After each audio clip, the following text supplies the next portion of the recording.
1979, when people think about Superman, they think Christopher Reeves. From my generation, all the way to the past, that's who has worn the cape, that's who has had the symbol. Who have been the Man of Steel.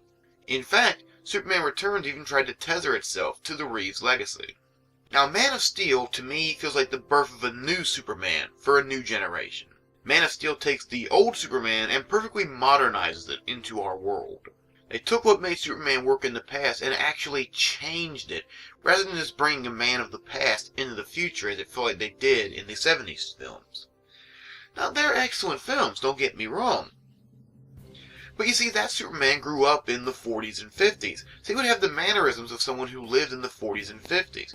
In Man of Steel, Superman grew up in the 70s and 80s, so he'd have the mannerisms of someone who grew up late 70s, early 80s. In fact, this Superman would have been born when Superman 1 came out. So he would have different values, different ethics, he would have grown up in a different time. And so, in a sense, his new personality makes complete and perfect sense. Now, Henry Cavill, in my opinion, did an amazing job of recreating the Man of Steel. And even Russell Crowe did an excellent job as playing Jor-El. I would say he rivaled the performance of Marlon Brando. And that is saying something. In the entire film, only 2 performances struck me as being somewhat lackluster. Now, the first of which was Kevin Costner. Frankly, I don't think Kevin Costner understands acting means you have to act. I've never seen him do one movie where I actually believed he gave a fuck about what he was talking about. Except for Tin Cup. Being a drunkard, he was quite good at. Maybe he was method. Regardless, in this movie, he's either overacting or underacting in every scene he's in. And it almost takes you out of the moment when he's on screen. Thankfully, that's not very long. Now, the second isn't really the actor's fault. It's really not. But when we think of General Zod, we think of Terrence Stamp. Again, it's not fair to have to compare him to the old person, but the bottom line of it is, when we think Zod, we think kneel before Zod! And that's just not what we got here. We got now he does play a good General Zod.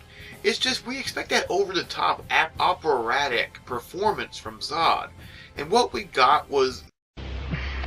I was bred to be a warrior, Cal. Trained my entire life to master my senses. Where did you train? On a farm? Calm, cool, collected, almost too calm in some cases, and then psychotically angry in others, without really so much of a switch, as much almost like it was 2 different takes meshed together, which kind of has a disjointed feel to it.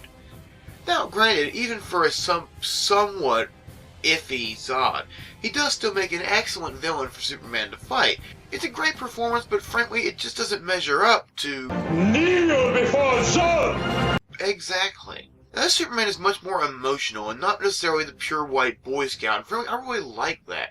He gets angry, he gets upset.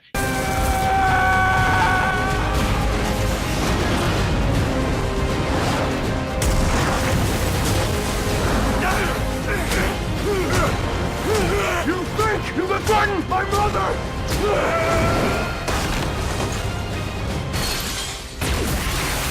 This one, you actually watch and believe he actually did grow up in Kansas. He actually does have the same values as people who grew up there would.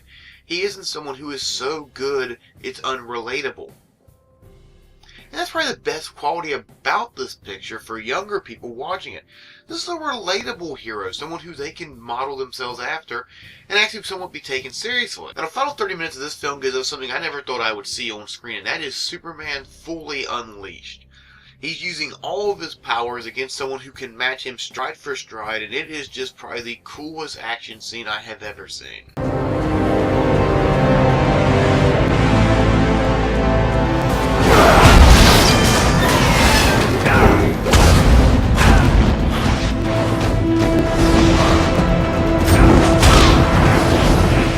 This is where a lot of the complaints come in as well, for people who don't like the movie. Mainly because Metropolis is pretty much destroyed. However, people were still judging this by the old Superman standards.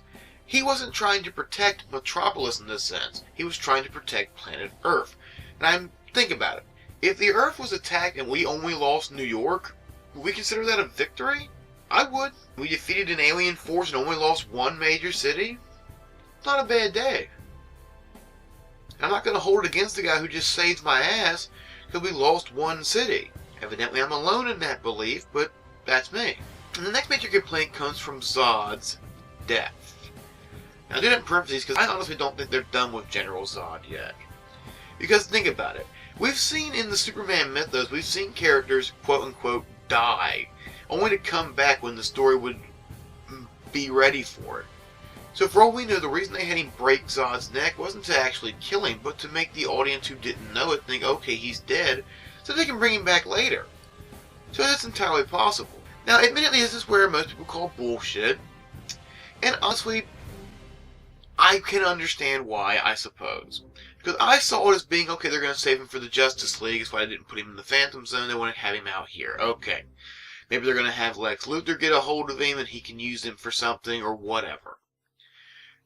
But if you just think, oh, they just killed Zod, I can understand why you get pissed off by that, because in the comics it's very difficult to kill a Kryptonian.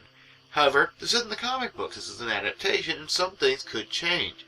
And I would be okay if you made it where one Kryptonian could kill another. If Zod really is dead, I'm fine with it. You might not be, but I am. But again, this is what good movies do. Each person has their own opinion about what they think.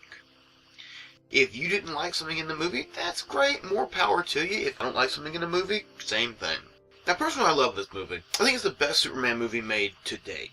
However, it has its flaws. There are no such thing as a perfect movie. But honestly, I would say if it's coming out on DVD, I would say pick it up.